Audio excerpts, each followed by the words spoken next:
What's up guys, Summer here and welcome to another episode of Summer's Auto Marketing Channel.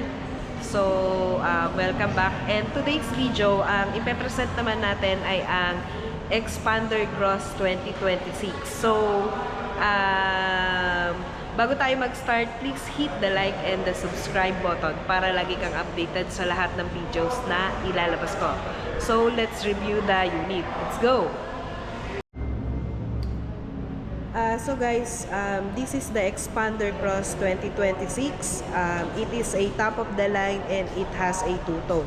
So SRP nito is 1,378,000 and naka-promo lang siya for only 8,000 plus free 1 month amortization for BDO, BPI and RCBC approval only. So let's go and let's review the specs, guys.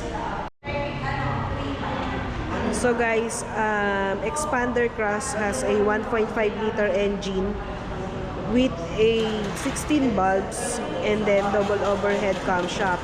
It is a 4-speed automatic transmission. Then ang highest horsepower niya is 105 by 6,000 RPM and then ang torque niya naman is 141 by 4,000 RPM. Ayan guys, so as you can see, LED na rin yung daytime running lamps niya. Of course, this is the top of the line of the Expander, which is the Expander Cross.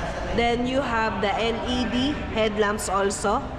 So ang dami niyang bulbs guys. Then LED na rin yung fog lamps niya. Then as you can see, fresh from the eyes yung kanyang grills. Ang ganda, 'di ba? Then, it has a camera at the front. So, it has a 360 camera na rin, guys. Then, ganito rin kaganda yung bumper niya sa unahan.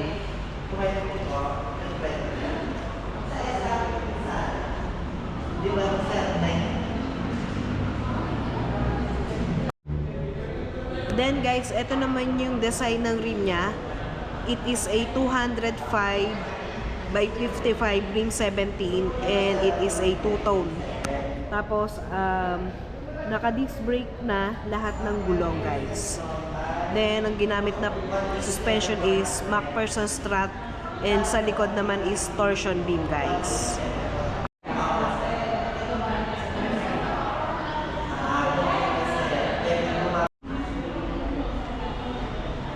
So guys, eto, may LED turn lights na rin siya, no? Tapos may camera din siya sa side. So ito yung camera niya. And then it has a keyless entry.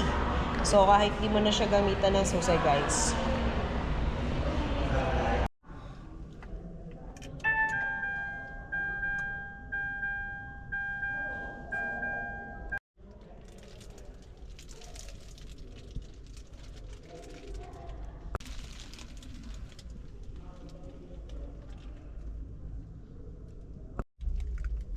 So yan guys, as you can see, ang ganda ng meter cluster ng Expander Cross, no? It is a 8-inch LCD display meter cluster where you can able to see the odometer and of course the speedometer, guys. Then dyan mo rin makikita yung temperature and of course the cruise control, guys.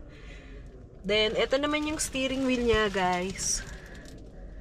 It is a 3-spoke leather type. So meron siyang cruise control sa right side and at the same time dito naman sa left is all about sa music.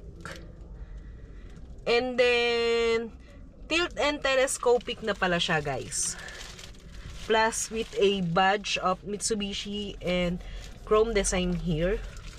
Then dito naman you have the 12.3-inch LCD display where you can able to play Android Auto and Apple CarPlay wireless, guys. So hindi mo na hindi mo na kailangan ng wireless dito, guys.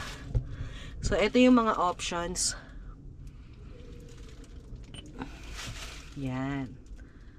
So ito yung mga options. Tapos ito naman, I think ayun yung 360 camera.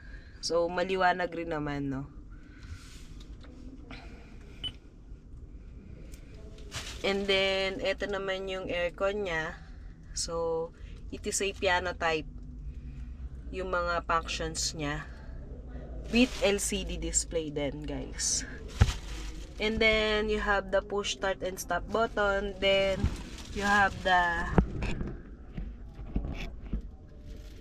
USB Type A and Type C.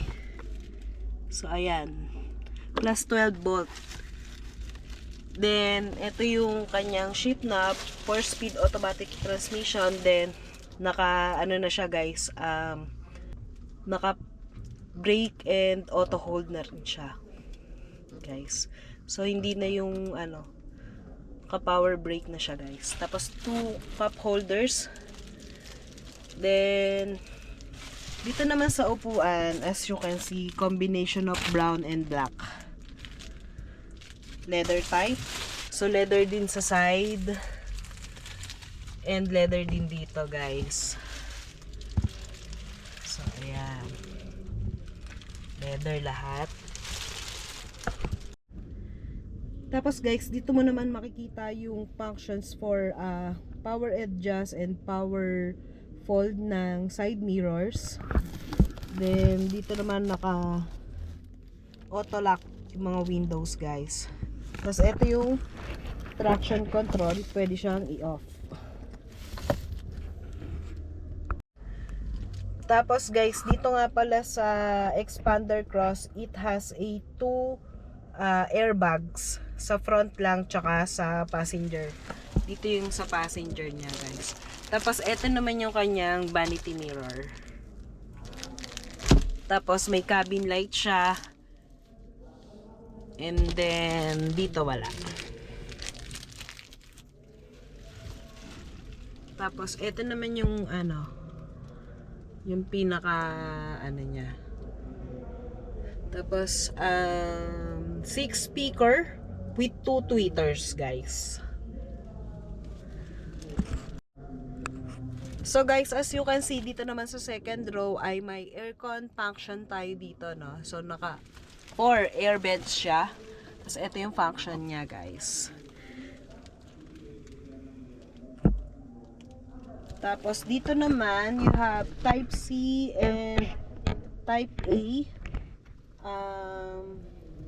charging, guys. Type A and type C. Then dito naman you have a document holder, guys. Nice. Tapos leather and chrome din yung niya sa side doors. Tapos ang ganda ng upuan niya.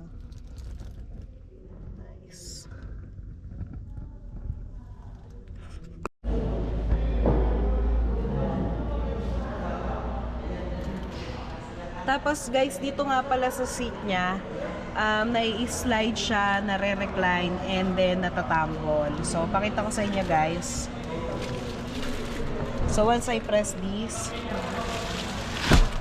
yan. Tapos, pag gusto mo itambol, yan. Tapos, dito ka papasok. So, ayun yung third row. Then sa third row naman, meron siyang cup holders and pwedeng lagayan ng cellphone dito sa gilid. Tapos, eto may 12 volt dito. Pwede mong ma-convert to into saksakan. May nabibili niyan sa Shopee. Tapos, meron din ditong cup holders tsaka pwedeng lagay ng cellphone. Pwede rin kasi itong maging USB charger, guys. Tapos ito may clip siya. And then dito pala sa gitna may cup holders din. 2 cup holders. Tapos may cabin light. So halogen lang siya, guys.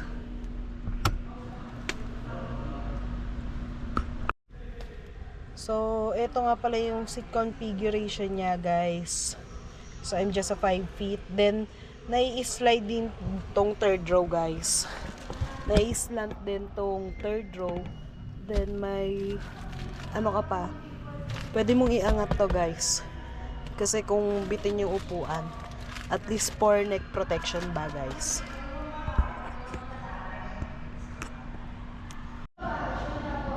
Ganyan po yung sample ng recline. Ay, ganyan po yung sample ng ano, ng fold kapag pinold yung sasakyan, guys. Tapos guys, ito naman yung sa likod ng expander cross, no?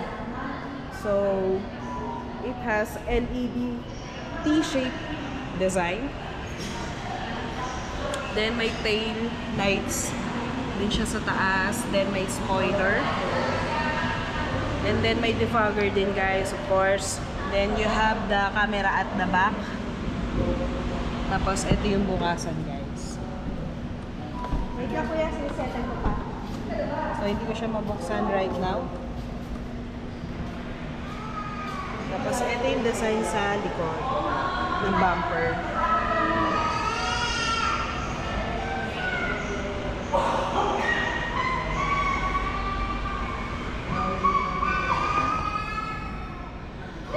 So, that's it guys, and I hope na marami kayong natutunan sa pagpe-present ka ng unit. For more inquiries, please call the number below sa vlog na ito. And you can reach me through my Facebook page, which is Summer Diamante Mitsubishi Grand Canyon Calamba. And guys, please don't forget to hit the like and subscribe for more updates sa mga unit, guys. So, this time guys nga pala, sisipagin na natin yung pagre-review ng mga sasakyan. No? And see you on my next vlog. Bye-bye!